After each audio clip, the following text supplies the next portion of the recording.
Sa huling clip, ating tinalakay ang mga pagkakaiba na isiniwalat sa atin ng mga sinoptikong ebanghelyo ni na Lucas, Marcos at Mateo sa paghahanda sa silid sa itaas para sa hapunan ng Paskwa sa Lucas Kabanata 22, sa Marcos Kabanata 14 at sa Mateo Kabanata 26. Ngunit sandali nating napag-usapan kung ano ang karagdagang pagkakaibang ito sa ebanghelyo ni Marcos.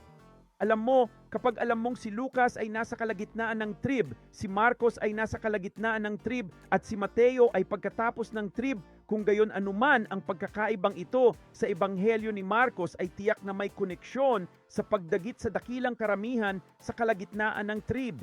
Aba, yun lang talaga ang meron nito. Nakikita mo sa ebanghelyo ni Marcos, sa pag-uusap sa silid sa itaas, may salita para sa silid sa itaas at pagkatapos ay inayos at inihanda. Kita mo, hindi mo makikita ang salitang inihanda sa Lucas. At syempre, ibang-iba ang Mateo dahil tungkol ito sa pagbabalik ng Panginoon habang nakababa ang mga paa sa bundok ng mga olibo. Pero bakit ang dagdag na inihanda sa ebanghelyo ni Marcos ay wala sa ebanghelyo ni Lucas?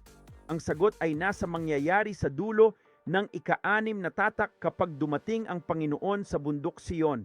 Sa Juan Kabanata 14, sinabi ni Jesus na maghahanda siya ng lugar para sa kanila at sa kanyang pagbabalik, tatanggapin niya sila upang kung nasaan siya ay naroon din sila. Napansin mo bang may dala siyang kung ano? Dahil pagtapos ng ika-6 na tatak, darating ang Panginoon kasama ang bundok Sion, ang batong hindi gawa ng kamay na naging malaking bundok sa Daniel Kabanata 2. Hindi pa iyon ang dulo ng kapighatian. Yun ay sa simula ng ika-7 taon ng mga tatak. Naghanda siya ng lugar na may mga kagamitan.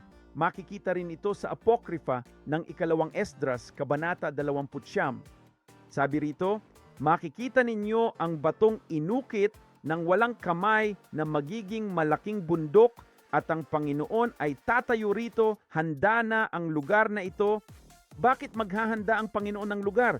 Bakit kay Marcos ay handa lang ang nakasaad, wala kay Lucas, at kay Mateo ay ukol sa pagbabalik matapos ang kapighatian? Ito ang pagdagit sa marami sa gitna ng kapighatian upang tanggapin sila ng Panginoon.